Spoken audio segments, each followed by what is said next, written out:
जय हिंद दोस्तों। आप लोग कैसे हैं? उम्मीद करते हैं कि आप लोग अच्छे से होंगे। और आज जैसे आपके वादा किया था मैंने कि अब अगला वीडियो कैबिनेट मिशन पे होगा, तो उसी को मद्देनजर रखते हुए मैंने आज का वीडियो कैबिनेट मिशन के ऊपर बनाया है। इससे पहले दो वीडियो जो बनाए गए हैं उन पे हम क्विक रिवीजन लेंगे। तो पहले वीडियो में हमने जाना डेमोक्रेसी क्या है, उसके बाद टाइप ऑफ डेमोक्रेसी क्या होती है और कैरेक्टरिस्टिक्स ऑफ डेमोक्रेसी क्या होती है। उसके बाद सेकेंड वीडियो में मैंने आपको बताया कि संविधान किस तरह से अपना कार्य करता है। हर देश का अपना अलग अलग एक संविधान का दायरा होता है, वो उसी हिसाब से चलता है। तो जैसे हमारे अगर उसमें लिया जाए तो भारत के कॉन्टेक्स्ट में है, तो हम एक लोकतंत्रात्मक राज्य होने के कारण हम लोग अपना जो संविधान है वो डेमोक्रेसी के ऊपर चलाते हैं। इसी पे दोस्तों आज का वीडियो शुरू करते हैं। कैबिनेट मिशन, इसमें सबसे पहले कैबिनेट मिशन है तो ये एक्चुअल में पॉलिटिकल साइंस के अंतर्गत, लेकिन आज का सब्जेक्ट ऐसा होने के कारण हमें मॉडर्न हिस्ट्री से कुछ एक कॉन्सेप्ट उठा के आपको समझाना पड़ेगा, जिससे आप कैबिनेट मिशन के बारे में अच्छे से जानकारी हासिल कर लें। तो देरी ना करते हुए शुरू करते हैं आज का पहला कैबिनेट मिशन। कैबिनेट मिशन आने से पहले भारत में इस प्रकार के कई कमीशन आ चुके थे। जैसे कि पहला कमीशन लेंगे साइमन कमीशन, जो कि 1928 में आया था। तो जब वो कमीशन आया तो उसके ऐसे वसूल थे जिसको कि भारत के लोगों ने पसंद नहीं किया और गो बैक साइमन जैसे नारे दिए गए, जो कि वो मिशन बिल्कुल भी सक्सेस नहीं हुआ और गो बैक साइमन मिशन को बोलकर भारतीयों ने वापस खदेड़ दिया। इसी के बाद दोबारा से फिर ब्रिटिशर्स ने एक पहल किया, जो कि एक क्रिप्स मिशन भेजा गया, जिसको काले झंडे और ये सारी व्यवस्थाएं करके हर हथियार अपनाते हुए उस मिशन को भी भारत ने ना मानते हुए उसको भी खारिज कर दिया। इस तरह से कई मिशन भारत के में अंग्रेजों ने लॉन्च किए, पर किसी भी मिशन पे भारतीयों ने उनका अच्छे तरह से चलने नहीं दिया, क्योंकि वो सारे भारतीयों के खिलाफ थे।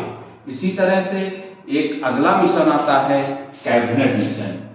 ये मिशन आने पर भारतीयों ने इस कैबिनेट मिशन को जब यहाँ पे पहुंचा तब उसका बहुत ही अच्छे से आदर सत्कार कैसे किया गया, जैसे एक मेहमान का भारत में या हम अपने घर में जैसे ही अब किसी मेहमान का स्वागत करते हैं, उस तरह से इस कैबिनेट मिशन का स्वागत किया गया। तो सबसे पहले शुरू करते हैं इसके पीछे हिस्ट्री क्या है।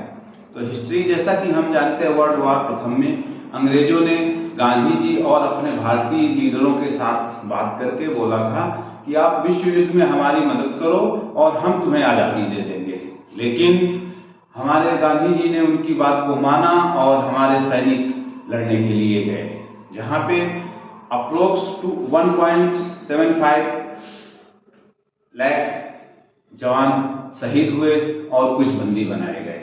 पर वापस जैसे युद्ध समाप्त हुआ, अंग्रेजों ने अपनी नीति नहीं मानी और वापस अपना वो ड्यूल रोल वाला अपना प्ले दिखाया और हमें आज़ादी नहीं दी। इसी के तहत जब वर्ल्ड वॉर सेकेंड शुरू हुआ 1939 में, उस समय फिर अंग्रेजों ने इसकी गुजारिश किया, पर इस बार गांधी जी, कांग्रेस के लीडर और मुस्लिम लीग के लीडर कोई भी इनको समर्थन देने के पक्ष में नहीं था। लेकिन शासन इनकी होने की वजह से फिर भी आज का जो पाकिस्तान है, आज का जो बांग्लादेश है, आज अपनी कंट्री है, वहां से फिर भी सैनिकों को बाई फोर्स किसी भी तरह से बाय हुक एंड क्रुक सैनिकों को वार के लिए भेजा गया। इसी बीच इंग्लैंड में इलेक्शन की घोषणा होती है। द्वितीय विश्व युद्ध के समय इंग्लैंड में इलेक्शन की होती है, जिसमें से विंस्टन चर्चिल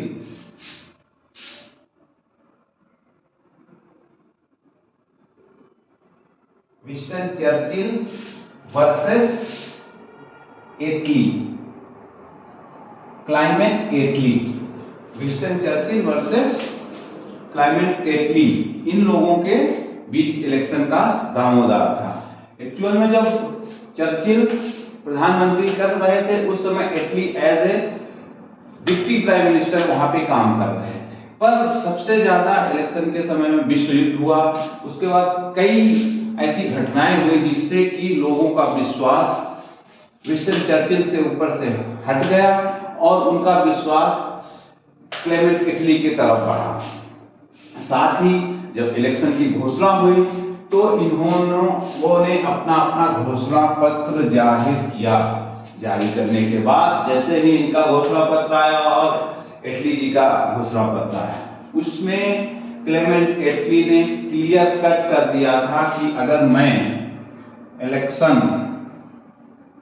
इलेक्शन जीतता हूं तो भारत को हम फ्री कर देंगे, स्वतंत्र कर देंगे, हम बिल्कुल उसको वो नहीं करेंगे। जिसके कारण कुछ ये भी होता है कि इस समय अंग्रेजों ने भारत से ज्यादा सामान लूट कर ले गए थे और अब यहाँ पे उनको लूटने के लिए कुछ बचा नहीं था। अगर एक दूसरे कॉन्सेप्ट से देखा जाए तो एक भी नजरिया था कि अब कुछ बचा नहीं है भारत में, जो लेना था सारा कुछ ले गए।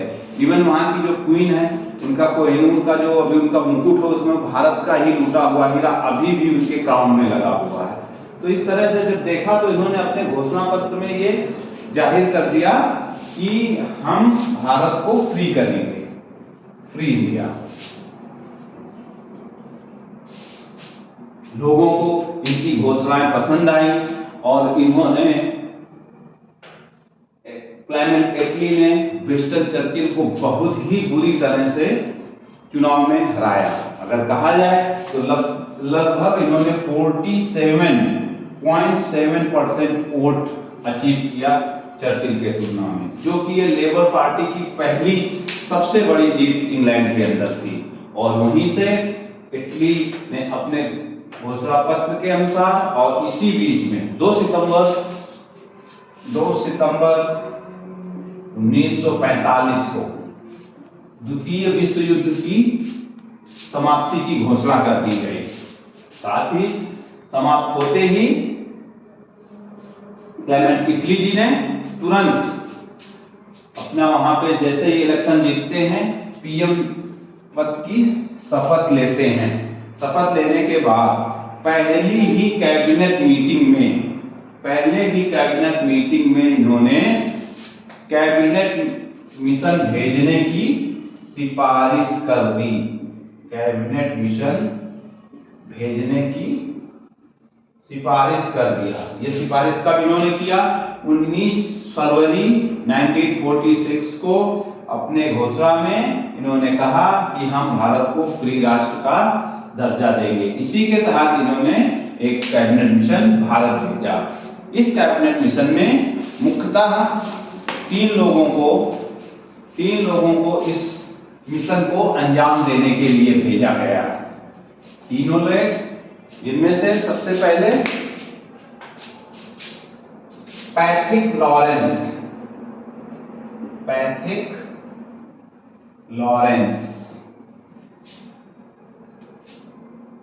एवी अलेक्जेंडर,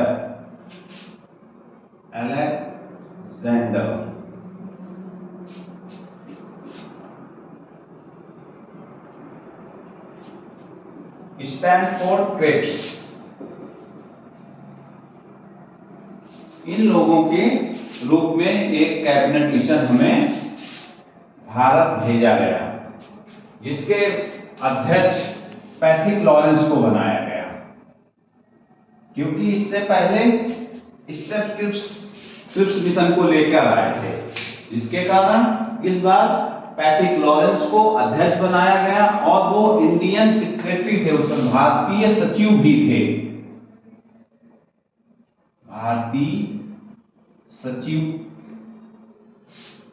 थे।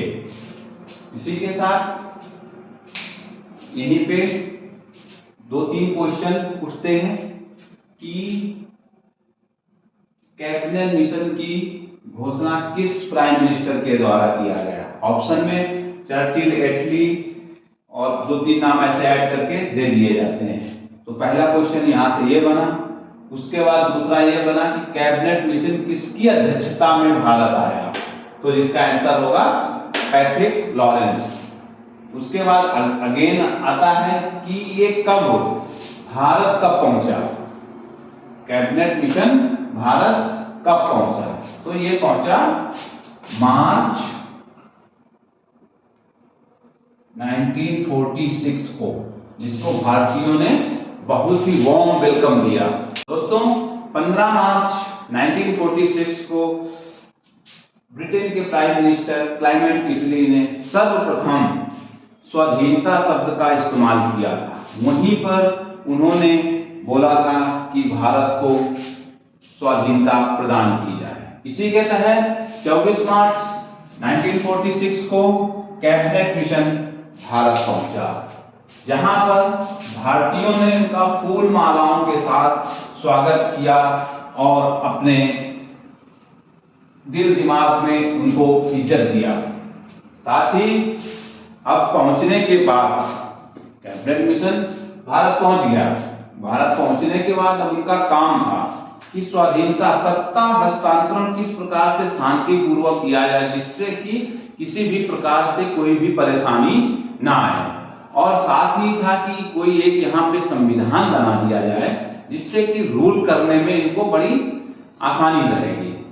तो इसी के मद्देनजर रखते हुए ये तीनों लोग कैबिनेट मिशन के जो अध्यक्ष और दो जो सहभागी आए थे, इन्होंने हर नेताओं को, जैसे कि पहले इंडियन नेशनल कांग्रेस के लीडरों से एक अलग बात किया, मुस्लिम लीग के अलग बात किया, बाकी जो वहाँ की देसी रियायतें थी इन सब लोगों से अलग अलग कर इन लोगों ने लमसम 1 महीने का समय केवल इसी में व्यतीत कर दिया कि किस तरह से यहाँ पे गवर्नमेंट की रूलिंग किया जाए। तो इन्होंने जब सारे लोगों से नतीजा निकाला तो इन्होंने एक घोषणा किया कि भारत में डेमोक्रेसी हो, लोकतंत्र के साथ यहाँ पर शासन किया जाएगा। ये कैबिनेट मिशन के द्वारा सारे लीडरों से, देसी रियासतों के राजाओं के साथ मिलकर ये सारी करके फाइनल इन्होंने ये डिस्कस पे पहुंचे।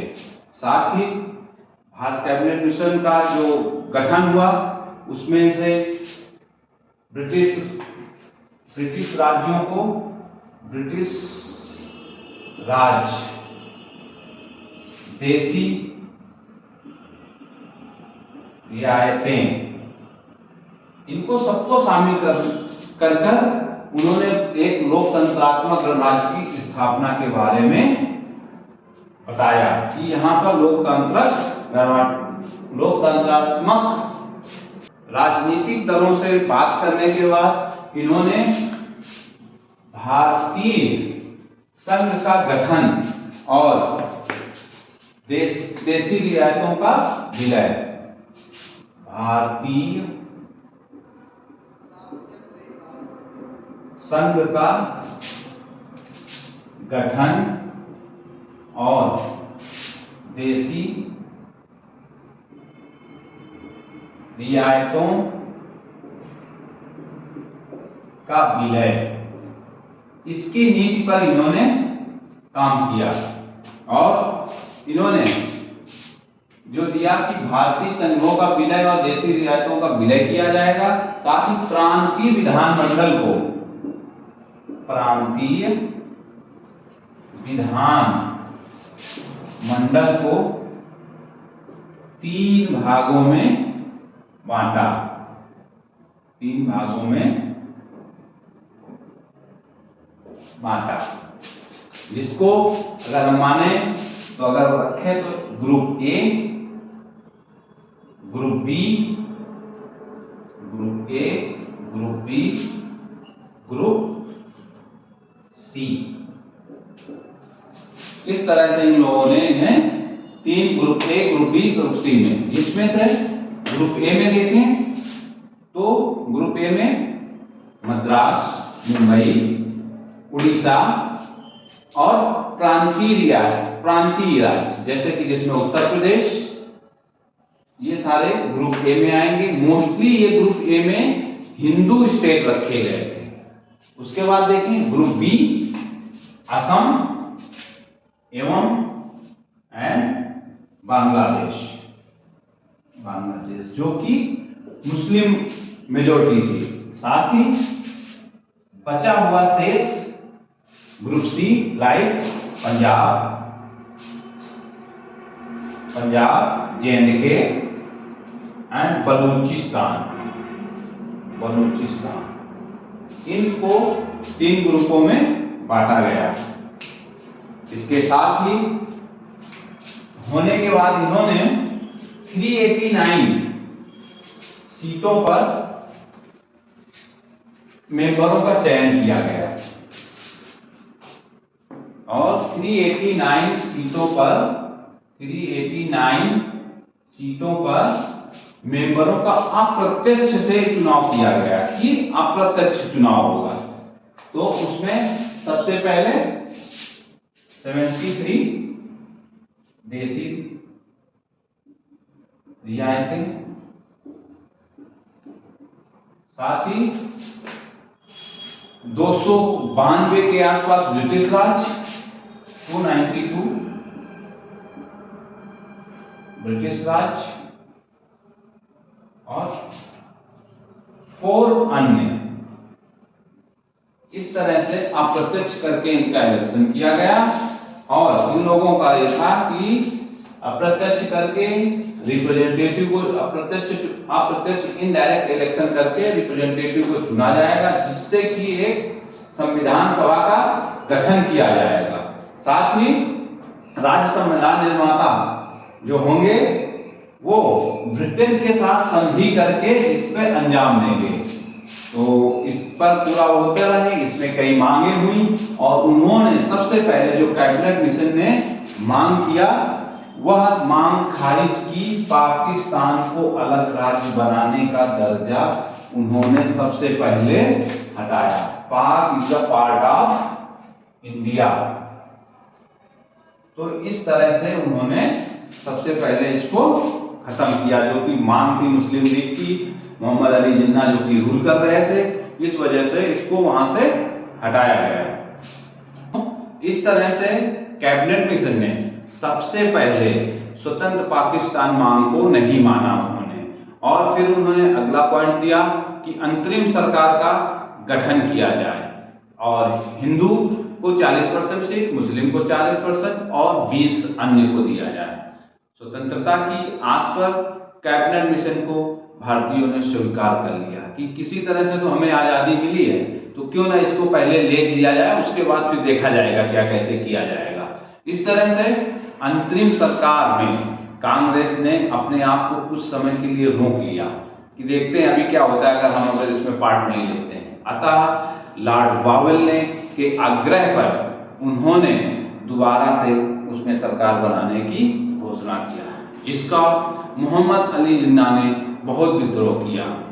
फिर इस तरह से अंतरिम सरकार चुनाव में इलेक्शन होता है। उस इलेक्शन में मुस्लिम लीग को केवल 25% सीट मिलती है, जिससे मुस्लिम लीग बौखलाकर कैबिनेट मिशन को रद्द करने की मांग करता है। पुनः लॉर्ड बावेल जो कि उस समय तत्कालीन गवर्नर जनरल थे, उन्होंने फिर से अपना भरकस प्रयास किया और उन्होंने सरकार बनाने के लिए कांग्रेस को राजी किया और अंतरिम सरकार कांग्रेस ने बना ली, जिसमें पहले पंडित जवाहरलाल नेहरू भारत के पहले प्रधानमंत्री बने। साथ ही 16 अगस्त 1946 को मुस्लिम लीग ने अप्रत्यक्ष दिवस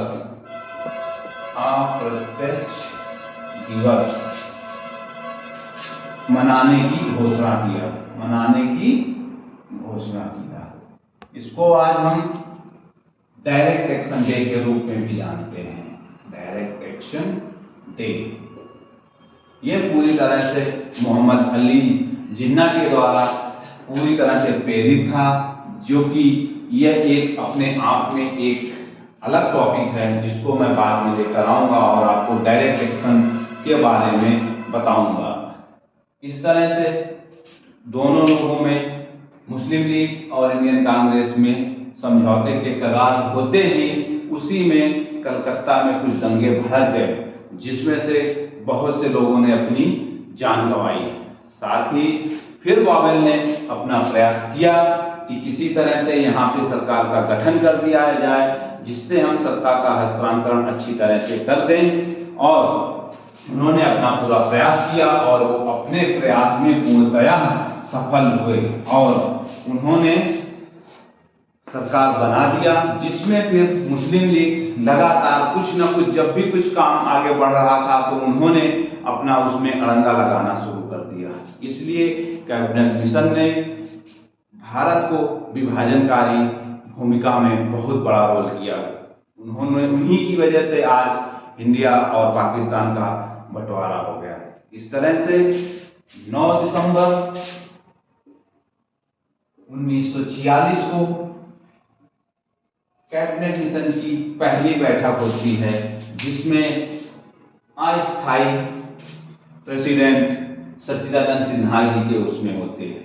लेकिन यह मीटिंग किसी कारण से पूरे मेंबरों को सूचना ना मिलने से या जानकारी ना होने से यह बैठक 2 दिन बाद 11 दिसंबर 1946 को डॉक्टर राजेंद्र प्रसाद की अध्यक्षता में शुरू की गई, जो कि बहुत ही अच्छा रहा और मीटिंग सक्सेसफुल रही।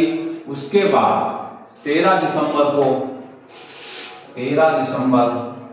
1946 को पंडित नेहरू जी द्वारा ऑब्जेक्ट मोशन पढ़कर सुनाया गया। इस तरह से कैबिनेट मिशन पूरी तरह से काम किया।